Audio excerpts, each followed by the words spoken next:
Super suggestion second semester chemistry basic organic কেমিস্ট্রির ওপর আমি বলেছিলাম দুটো ভিডিও দেবো। জাস্ট পার্ট 1 একটা ভিডিও অলরেডি দিয়ে দিয়েছি, এটা সেকেন্ড পার্ট, এটাই লাস্ট পার্ট। করে নিতে পারলে এই দুটো ভিডিও যে প্রশ্নগুলো আলোচনা হচ্ছে এই প্রশ্নগুলোর উপর থেকে কিন্তু কোশ্চেন থাকবে। আজকের পার্টে most important topic SN1 SN2 reaction, যেখান থেকে কোশ্চেন আসবে মানে আসবেই। আর আইসোমারিজম সমবায়বতা, খুব ইম্পর্টেন্ট টপিক। এই দুটোর ওপর বেস করেই কিন্তু কোশ্চেন অ্যান্সার আলোচনা, একদম সাজেস্টিভ কোশ্চেন, তার অ্যান্সার কিভাবে লিখতে হয় সেটা নিয়ে আলোচনা করা আছে। একদম প্রথম থেকে শেষ পর্যন্ত সুন্দর করে ভিডিওটা দেখো, করে নিলে বেসিক অর্গানিক পুরো কমপ্লিট। ঠিক আছে, তো দেখো আমরা প্রথমে কয়েকটা কোশ্চেন, যেমন ফার্স্ট কোশ্চেন দেখো লেখা আছে define nucleophilic substitution, give example. Nucleophilic প্রতিস্থাপন বিক্রিয়া কাকে বলে, উদাহরণ দাও। তুমি লিখবে যে প্রতিস্থাপন বিক্রিয়ায় হার নির্ণায়ক ধাপে আক্রমণকারী বিকারক নিউক্লিওফাইল তাকে বলে নিউক্লিওফিলিক সাবস্টিটিউশন, মানে নিউক্লিওফিলিক প্রতিস্থাপন। মানে নিউক্লিওফিলিক সাবস্টিটিউশন মানে একটা substitution reaction in which substitution reaction addition compound or species is nucleophile, that is called nucleophilic substitution। মানে যে সাবস্টিটিউশন রিঅ্যাকশনের মধ্যে যেটা অ্যাড হবে, ইন আরডি স্টেপ বলে দেবে, রেট ডিটারমাইনিং স্টেপ, সেটা আলাদা কথা, বা এমনিও বলতে পারো। মানে কোনো একটা সাবস্টিটিউশন রিঅ্যাকশন, সেই সাবস্টিটিউশন রিঅ্যাকশনের মধ্যে যেটা অ্যাড হবে সেটা কে অ্যাড হবে, নিউক্লিওফাইল অ্যাড হবে। অ্যাকচুয়ালি অ্যাডটা হয় আর রেট ডিটারমাইনিং স্টেপে, মানে হচ্ছে হার নির্ণায়ক ধাপে। ঠিক আছে, তো গিভ এক্সাম্পল মানে দেখো আমি যদি এক্সাম্পল দিই CH3Cl, তাতে দেবো OH মাইনাস, দিলে হবে CH3OH। এইটা হচ্ছে নিউক্লিওফিলিক সাবস্টিটিউশন। কেন? দেখো একটা Cl বেরিয়ে যাচ্ছে আর OH ঢুকছে, তোমরা সবাই জেনে গেছো। দেখো মেন আমি এটা কোশ্চেন অ্যান্সারের ভিডিও ক্লাস করাচ্ছি, যদি কোনো কনসেপ্টের ঘাটতি থাকে তোমাকে কিন্তু মেন আমার ক্লাসের ভিডিওতে চলে যেতে হবে। সাবস্টিটিউশন রিঅ্যাকশন কি, একটা কিছু অ্যাড হবে একটা কিছু বেরিয়ে যাবে। অ্যাডিশন রিঅ্যাকশন কি, সব কিছু অ্যাড হয়ে যাবে। এলিমিনেশন মানে সব কিছু বেরিয়ে যাবে, এগুলো সব বলা আছে। তো যাই হোক, দেখো সাবস্টিটিউশন রিঅ্যাকশন মানে দেখো OH ঢুকেছে, Cl বেরিয়েছে, কে ঢুকেছে, OH মাইনাস, মাইনাসকে নিউক্লিওফাইল বলে, নিউক্লিওফাইল অ্যাড হয়েছে, that is nucleophilic substitution reaction. Give example মানে এই এক্সাম্পলটা দিয়ে দেবে। ঠিক আছে, এখন বলছে give mechanism of alkaline hydrolysis of bromomethane. দেখো substitution of nucleophile, nucleophilic substitution, SN রিঅ্যাকশনের দুটো ভাগ তোমরা জানো, SN1 SN2, প্রচুর ইম্পর্টেন্ট এখান থেকে কোশ্চেন। দেখো ব্রোমোমিথেনের ক্ষারীয় আদ্র বিশ্লেষণ, অ্যালকালাইন হাইড্রোলিসিস কোন মেকানিজম কাজ করবে। দেখো ব্রোমোমিথেন মানে কি, ব্রোমোমিথেন মানে হচ্ছে CH3Br। ক্ষারীয় আদ্র বিশ্লেষণ মানে আমি জলীয় KOH দিলাম, ধরো অ্যাকুয়াস KOH, অ্যান্সার কি হবে CH2OH। কিন্তু তোমায় বলেছে মেকানিজম, বাংলায় বলবে কলা কৌশল, তুমি কিভাবে করবে শুনে নাও, একদম যেভাবে বলছি দেখো সেইভাবে। কার্বন এর সাথে 3টে H আছে, H 3টেকে এরম ভাবে আঁকবে, একদম যেভাবে বলছি আঁকলে। আঁকার পর এই যে KOH থেকে কি আসছে, OH মাইনাস, এই OH মাইনাসটা এই যে Br যেদিকে আছে তার উল্টো সাইড দিয়ে, ব্যাক সাইড দিয়ে কার্বনে অ্যাটাক করবে, করলে এই বন্ডটা ভেঙে চলে যাবে। প্রোডাক্টে যখন লিখবে এইটা পুরো, যেহেতু উল্টো সাইড দিয়ে অ্যাটাকটা করছে, পুরো ঘুরে যাবে, মানে এই রকম অ্যান্সারটা হবে। এই পুরো যেন আয়নায় রাখলে যে দর্পণ প্রতিবিম্বটা হয় সেরকম, যেমন আছে H H H, শুধু Br এর জায়গায় কি হয়ে যাবে OH, ব্যাস এইটা অ্যান্সার। এইটা লিখে আসবে, এটা হচ্ছে SN2 মেকানিজম। এইটা পুরো করে আসতে হবে, বুঝতে পারছো? OH-টা ঢুকলো, Br-টা বেরিয়ে গেল, এটা অ্যান্সার। মাঝখানে ট্রানজিশন স্টেটটা দেখাতে হবে না, পুরো এইভাবে দেখাবে। ঠিক আছে, এই মেকানিজমটার নাম কি, SN2। কেন SN2?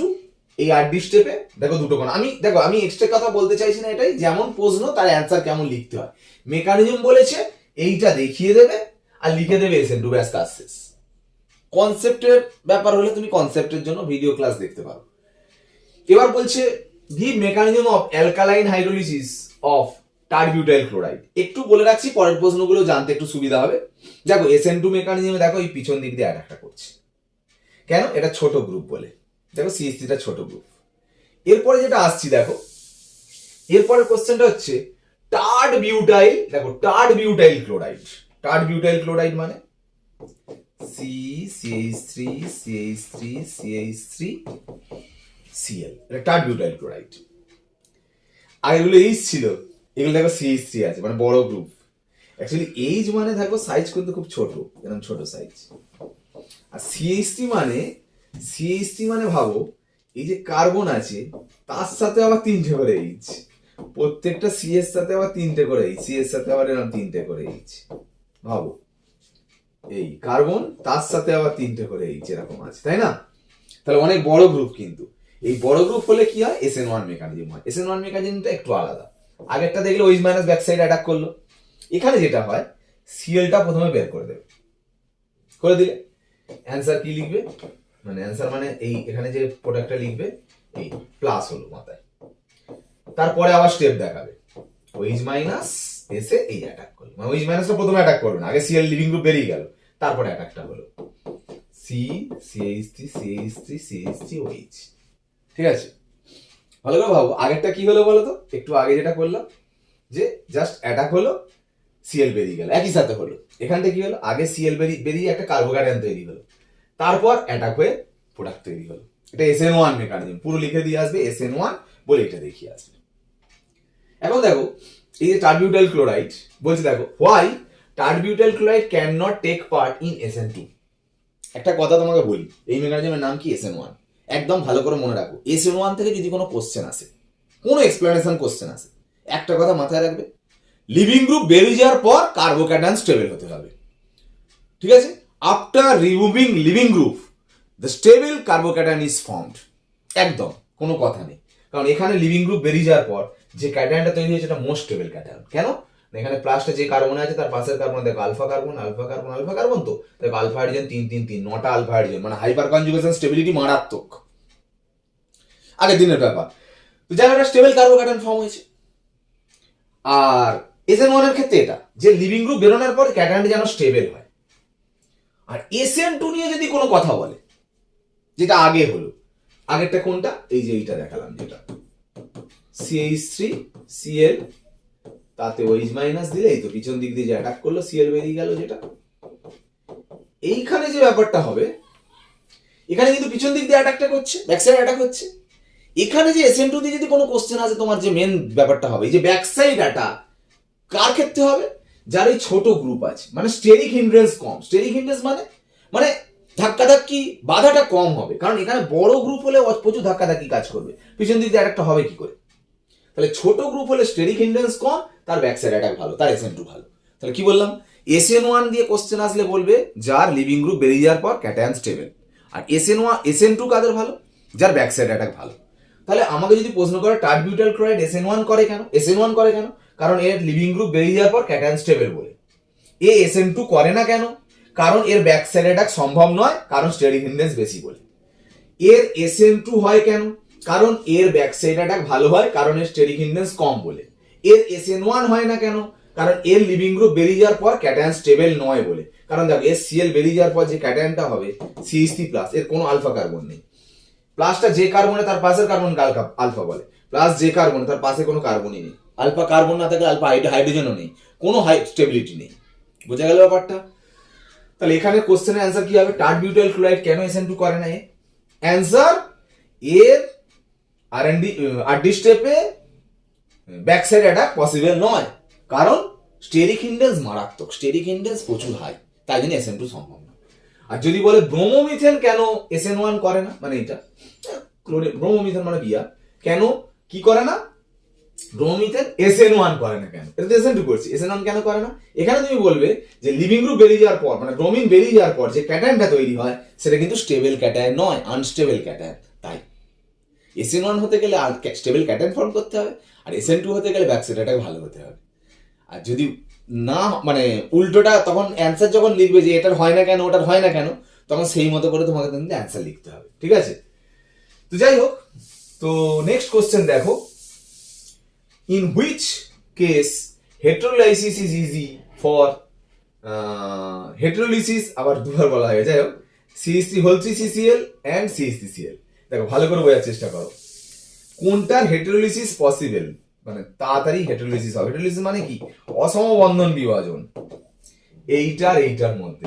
মানে কি বলতে চাইছে, অ্যাকচুয়ালি ঘুরিয়ে কোশ্চেন দেওয়া, SN1 SN2 ব্যাপারটা বলতে চাইছে। একটা কথা বলি, তো এটা তো SN2 হয়, আগে অ্যাটাক তারপর বন্ড ভাঙে, আর SN1 এটা হয় কি হয়, আগে লিভিং গ্রুপ বেরিয়ে যায়, বেরিয়ে গিয়ে কি হয় এক্ষুনি দেখালাম একটা ক্যাটায়ন তৈরি হয়। একটা কথা বলছে এই যে হেটেরোলিসিস মানে কি, অসম বন্ধন বিভাজন। তার মানে বন্ডটা আগে কার ভাঙছে, এর কিন্তু নয়, এর আগে অ্যাটাকটা হচ্ছে, এর বন্ডটা ভাঙছে।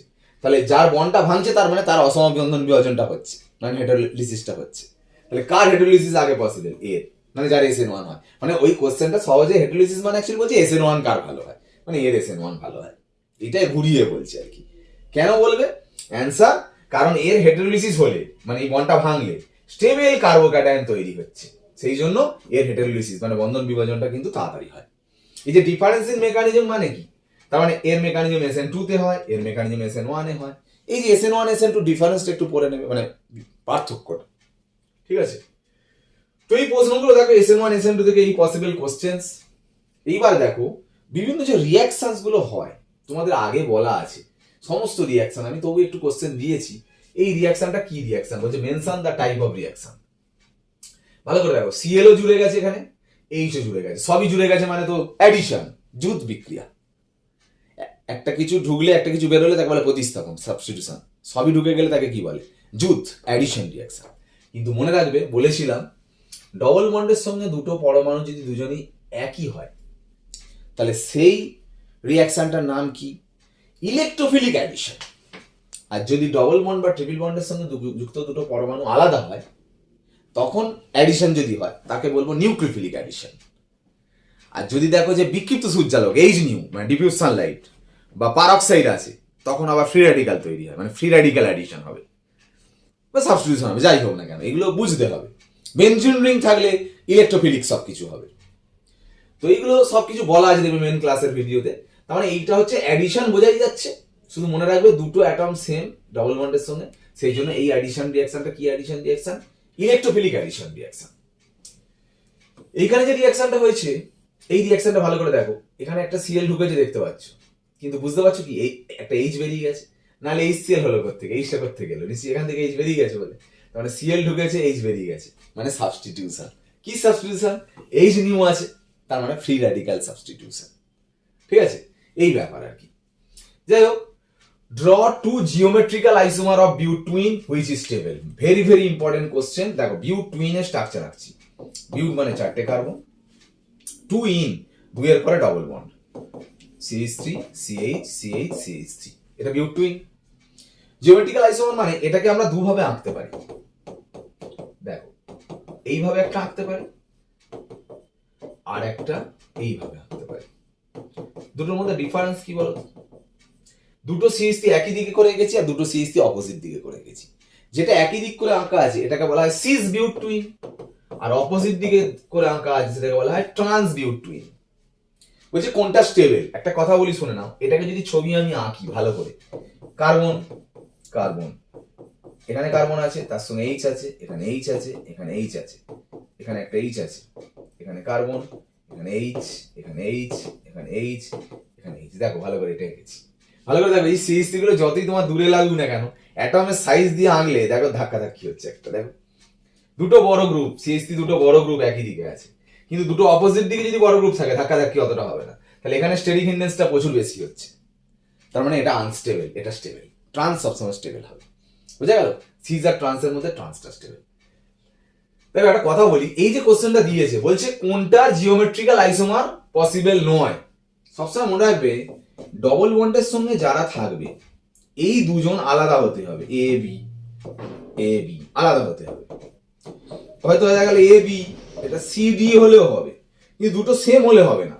এখানে দেখো ডবল বন্ডের সঙ্গে যুক্ত হাইড্রোজেন মিথাইল, হাইড্রোজেন মিথাইল আলাদা আছে, হাইড্রোজেন মিথাইল, কিন্তু এখানে দেখো কার্বনের সঙ্গে দুটোই হাইড্রোজেন আছে, তাদের কিন্তু জিওমেট্রিক্যাল আইসোমার পসিবল নয়। তাহলে জিওমেট্রিক্যাল আইসোমার পসিবল নয় কার, এর, ঠিক আছে। তো নেক্সট কোশ্চেন দেখো, draw eclipsed and staggered conformation of ethane. ইথেনের ইক্লিপসড অ্যান্ড স্ট্যাগার্ড কনফর্মেশন, দেখো ইথেনের যদি আমি ফর্মুলা বলি CH3 অ্যাকচুয়ালি দেখো আমি যদি ইথেনকে আঁকি এটা হচ্ছে ইথেন, ঠিক আছে, নিউম্যান প্রজেকশনে আমি আঁকছি, নিউম্যান প্রজেকশন আঁকছি মানে এইটা ইথেন, মানে এরকম এটা ধরো 1 নম্বর কার্বন, এটা 2 নম্বর কার্বন, এটা 1 নম্বর কার্বন, তার সঙ্গে 3টে এইচ আছে, দেখো 3টে এইচ আছে। আর এই যে বন্ডটা ভাবো এই গোলের ভিতর দিয়ে চলে গেছে, মানে এই ভিতর দিয়ে, যেটা দেখা যাচ্ছে না। আর পিছনে আছে এই 3টে এইচ, দেখো পিছনে 3টে এইচ আছে, তাই না? এরকম ভাবে আছে। এবার কি করছি ভালো করে ভাবো, আমি 2 নম্বর কার্বনটাকে ফিক্স রেখে 1 নম্বর কার্বনটাকে নিয়ে যদি আমি আস্তে আস্তে এরকম রোটেট করাই, এরকম ভাবে, মানে এই যে বন্ডটা আছে এই বন্ডটাকে ঘুরিয়ে শুধু এরকম ভাবে ঘোরাচ্ছি জাস্ট, দেখো কোনো বন্ড অ্যাঙ্গেল চেঞ্জ হবে না। বন্ড অ্যাঙ্গেল কি চেঞ্জ হবে? এদের সাথে এদের অ্যাঙ্গেলটা তো সেম থাকবে, শুধু এইটাকে রোটেশন করছি। ওই জন্য এটাকে কনফরমেশনাল আইসোমার বলে। কনফরমেশনাল আইসোমার অসংখ্য, ইনফাইনাইট কনফরমেশনাল আইসোমার পসিবল। তুমি আরেকটা যদি এইটাকে এরকম ঘোরাতে থাকো তাহলে এরকম আরেকটা এরকম স্ট্রাকচার আসবে, দেখো পিছনে ধরো এরকম এইচ এইচ এইচ আছে, তুমি যদি ঘোরাতে থাকো এরকম একটা পসিবল আইসোমার পাবে। আমি যদি এটাকে 60 ডিগ্রি ঘোরাই তাহলে এটা আসবে না, আবার 60 ডিগ্রি হলে আবার এটা চলে আসবে। মানে এই এইচ গুলো সব থেকে কাছাকাছি, কাছাকাছি মানে দূরে আছে, যেহেতু এইটার মাঝখানে বন্ড আছে মানে দূরে আছে, কিন্তু এখানে দেখে মনে হচ্ছে দেখো এটা কাছাকাছি এটা দূরে। তো এই যেটা কাছাকাছি আছে এটা একটু হলেও স্টেরিক ইন্ডেক্স কাজ করবে, মানে এটা আনস্টেবল, এটা স্টেবল। স্টেবল ফর্মটাকে কি বলে? স্ট্যাগার্ড। এই যে বলছে স্ট্যাগার্ড ফর্ম, এটা স্ট্যাগার্ড ফর্ম বলে, আর এটাকে বলে ইগলিপসড ফর্ম। ঠিক আছে, ইথেনে দুটো কনফার্মেশন, ইগলিপসড আর স্ট্যাগার্ড। তাহলে স্ট্যাগার্ড হচ্ছে স্টেবল মানে এনার্জি কম, আর এটা আনস্টেবল মানে এনার্জি বেশি। ঠিক আছে, যদি গ্রাফ আঁকো তুমি ধরো এই অবস্থায় আছে, এই অবস্থায়, তারপরে আবার 60 ডিগ্রি ঘুরিয়েছো, আবার এরাম আসবে, আবার এরাম, আবার এরাম, আবার এরাম। কেন বলতো? এইটার এনার্জি বেশি ওই জন্য ওপরে, আবার তারপরে এটা আনলে মানে এনার্জি কমে গেল, আবার তারপরে আবার এটা আসবে, আবার এনার্জি বাড়বে, আবার কমবে। মানে বুঝতে পারছো, এটা হচ্ছে ইগলিপসড ফর্ম, এটা হচ্ছে staggered form, energy versus rotation. তো যাই হোক, হুইচ এর পরের এবার দেখো আমরা যেটা আলোচনা করব অপটিক্যাল আইসোমারিজম, যেখানে আমরা একটা কথা বলতে চাই, which is chiral carbon. Chiral carbon কাকে বলে? অপতিসম কার্বন। মনে রাখো, যে কার্বন sp3 কার্বন হবে তার সঙ্গে 4টে বন্ড থাকবে, 4জনই আলাদা আলাদা থাকবে, গ্রুপ হোক পরমাণু হোক, তাকে কাইরাল কার্বন বলবো। যেমন আমি একটা এক্সাম্পল দিচ্ছি, ভালো করে শোনো। এইটাই ভাবো 2 হাইড্রক্সি প্রোপানোয়িক অ্যাসিড আর প্রোপানোয়িক অ্যাসিড। আচ্ছা, প্রথম প্রোপানোয়িক অ্যাসিড আনছি, হ্যাঁ, 3টে প্রোপানোয়িক অ্যাসিড মানে COOH, এই তো CH3 CH2। ভালো করে ভাবো, এখানে কোনো কাইরাল কার্বন নেই। কেন? আমি তোমায় দেখিয়ে দিচ্ছি। বলো কোন কার্বনের সঙ্গে 4টে গ্রুপ 4টেই আলাদা? এই কার্বনের 4টে গ্রুপ 4টে আলাদা, এ আছে, এ আছে, এ আছে, এ আছে, তো 3টে হাইড্রোজেন তো সেম হয়ে গেছে। এই কার্বনের সঙ্গে এই দুটো হাইড্রোজেন সেম হয়ে গেছে। এই কার্বনের সঙ্গে প্রথম কথা 4টে গ্রুপই নেই, দেখো 3টে গ্রুপ আছে, তাহলে কোনো কাইরাল কার্বন নেই। কিন্তু আমি এবার বলছি ধরো 2 হাইড্রক্সি প্রোপানোয়িক অ্যাসিড, মানে এইটারই 2 নম্বরে হাইড্রক্সি আছে, ভাবো এই 2 হাইড্রক্সি প্রোপানোয়িক অ্যাসিড। ঠিক আছে, এইটাকে যদি আঁকি, ভালো করে লক্ষ্য করো, দেখো ভালো করে শোনো, এইটা কিন্তু কাইরাল কার্বন। কেন বলো? দেখো এইচ আছে, ওইচ আছে, CH3 আছে, COOH আছে। এই কার্বনের সঙ্গে 4জনই আলাদা আলাদা, কিন্তু বাকি কোনো কার্বনে দেখো 4জন আলাদা নেই। তাহলে এখানে একটা কাইরাল কার্বন আছে, কারণ দুটো কাইরাল কার্বন থাকতে পারে। এই যে 2 হাইড্রক্সি প্রোপানোয়িক অ্যাসিড একটা ভালো নাম আছে, মনে রাখবে, ল্যাকটিক অ্যাসিড। এর নাম হচ্ছে ল্যাকটিক অ্যাসিড। তাহলে ল্যাকটিক অ্যাসিডে কাইরাল কার্বন একটা আছে, প্রোপানোয়িক অ্যাসিডে কোনো কাইরাল কার্বন নেই। এই যে আবার দেখছো টার্টারিক অ্যাসিড লেখা আছে, টার্টারিক অ্যাসিডে কটা কাইরাল কার্বন জানো? 2টো কাইরাল কার্বন। কেন? দেখো টার্টারিক অ্যাসিডের সংকেত দেখো, COOH, CHOH, CHOH, COOH, এটা টার্টারিক অ্যাসিড। 2টো কাইরাল কার্বন কেন? দেখো এই কার্বনটা ভাবো, এর সাথে এইচ আছে, ওইচ আছে, COOH আছে, এই বড় গ্রুপটা আছে, 4টে গ্রুপ 4টে আলাদা। দেখো এই কার্বনটাও কাইরাল কেন? দেখো এইচ আছে, ওইচ আছে, COOH আছে, এর সাথে এই বড় গ্রুপটা আছে, মানে এই 2টো কাইরাল কার্বন আর কি। এটা কাইরাল কার্বন হবে না, কারণ এর সঙ্গে 4টে গ্রুপ নেই। কারণ 5টা কাইরাল কার্বন হতে পারে, 6টা কাইরাল কার্বন হতে পারে, কারো কাইরাল কার্বন নাও থাকতে পারে। কাইরাল কার্বন বিষয়টা বুঝে গেছে তো? কাইরাল কার্বন আমি শুধু বোঝালাম কি, কাইরাল কার্বন হয়ে গেল। এবার বলছি দেখো, which is chiral molecule optically active. এটা কিন্তু সম্পূর্ণ আলাদা ব্যাপার। কাইরাল মলিকিউল অপটিক্যালি অ্যাক্টিভ যেটা বলছি, ভালো করে শুনবে। কোনো একটা কম্পাউন্ড, ধরো এইটা 2 hydroxy propanoic acid, 2 hydroxy propanoic acid, এইটা, তাই তো? দেখো এটাই ফর্মুলা ছিল অ্যাকচুয়ালি, 2 হাইড্রক্সি প্রোপানোয়িক অ্যাসিড। আমি এরকম ভাবে লিখেছি, কাইরাল কার্বন যেটা ছিল সেটাকে মাঝখানে দিয়েছি, আর শুধু প্রোপানোয়িক, আচ্ছা 2 হাইড্রক্সি প্রোপানোয়িক অ্যাসিডটাকে করছি, লিখলাম এরকম, যেটা কাইরাল কার্বন সেটাকে আমি মাঝখানে দিলাম, এরকম ফিশার প্রজেকশনে নাম ভাবে লেখা। এবার এটা আয়না রাখো, মানে দর্পণ, মিরর ইমেজ তৈরি করো। এর মিরর ইমেজ কেমন হবে? উল্টে যাবে, পার্সিভ সাইড চেঞ্জ হবে। আচ্ছা সাইড চেঞ্জ মানে এই সাইড চেঞ্জ করে দেখাতে হবে না, শুধু এইটার সঙ্গে যে এইটা ওরাম বললে তাহলে এরকম এরকম তাহলে লিখতে হবে, এরকম এরকম এই মানে অত অ্যাকুরেট লিখতে হবে না, শুধু আমি দেখাচ্ছি এইটা যে ঘুরে যাবে এইটার যে সাইড চেঞ্জ হবে সেটা দেখালেই হবে। মানে বলতে চাইছি এ মিরর ইমেজ এটা করলে তো একে ভাবো এর সাথে মেলাও, দেখো মিলবে না, মিলছে? কারণ এর ওই ডান দিকে হচ্ছে, এর ওই বাঁ দিকে হচ্ছে। একে 180 ডিগ্রি ঘোরাও, ঘোরালেও দেখো এর সঙ্গে মিলবে না। তার মানে এরা দুজন দুটো আলাদা আলাদা রূপ, একই ল্যাকটিক অ্যাসিড, দুটো আলাদা রূপ। এটাকে প্লাস বলে, এটাকে মাইনাস বলে। এটা আবার কি, ল্যাকটিক অ্যাসিড দু ধরনের হয়। লাইট ফেললে কোনো কম্পাউন্ডের মধ্যে লাইট প্লেন পোলারাইজড লাইট, সেই লাইটের পোলারাইজড প্লেনটা হয় রাইট সাইডে নাহলে লেফট সাইডে বেঁকে যাবে। মানে কোনো একটা কম্পাউন্ড একটা লিকুইড নিয়েছো, তার মধ্যে লাইট ফেললে লাইটটা হয় ডান দিকে নাহলে বাঁ দিকে বেঁকে যাবে। কাদের ডান দিক বাঁ দিক বাঁকবে? এই যে ল্যাকটিক অ্যাসিডে দেখছো দুখানা রূপ হচ্ছে, এদের তার মানে লাইটটা ডান দিক বাঁ দিক বাঁকছে। এটা কি বলছে? Optical isomerism. মানে এটাকে বলে ডেক্সট্রো রোটেটারি, এটাকে বলে লিভো রোটেটারি। এরা পরস্পরের কি বলা হয় যেন? এনানসিওমার। তার মানে এরা আলোক সক্রিয়, অপটিক্যালি অ্যাক্টিভ। এরা তার মানে অপটিক্যাল আইসোমারিজম দেখায়, মানে কাইরাল মলিকিউল। কাইরাল মলিকিউল মানে অপটিক্যালি অ্যাক্টিভ, মানে হচ্ছে অপটিক্যাল আইসোমারিজম দেখায়, মানে দুখানা রূপ থাকবে, দুজন দুজন পরস্পরের এনানসিওমার। আর যারা দেখবে একটা জিনিস ভাবো, এর কিন্তু কাইরাল কার্বন একটা ছিল, ছিল না কাইরাল কার্বন একটা, ওই জন্য মলিকিউলটা কাইরাল মলিকিউল হলো। যাদের কাইরাল কার্বন থাকবেই না তারা মলিকিউলটাও কাইরাল হবে না। যেমন এই যে প্রোপানিক অ্যাসিডে যদি আঁকা যায়, দেখো প্রোপানিক অ্যাসিড আঁকছি, এটা প্রোপানিক অ্যাসিডের ফর্মুলা, ঠিক আছে?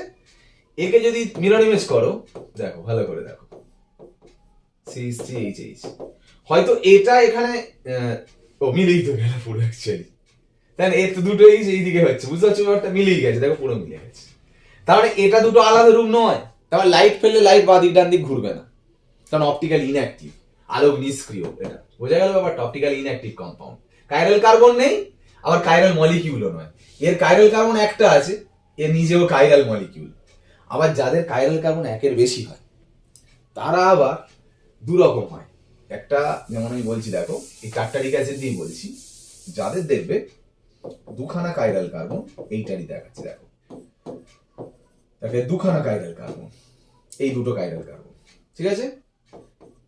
এইটাও টার্টারিক অ্যাসিড, দুটোই টার্টারিক অ্যাসিড আনলাম, এরও দুখানা কাইরাল কার্বন, এটা কাইরাল কার্বন, এটা কাইরাল কার্বন, ঠিক আছে?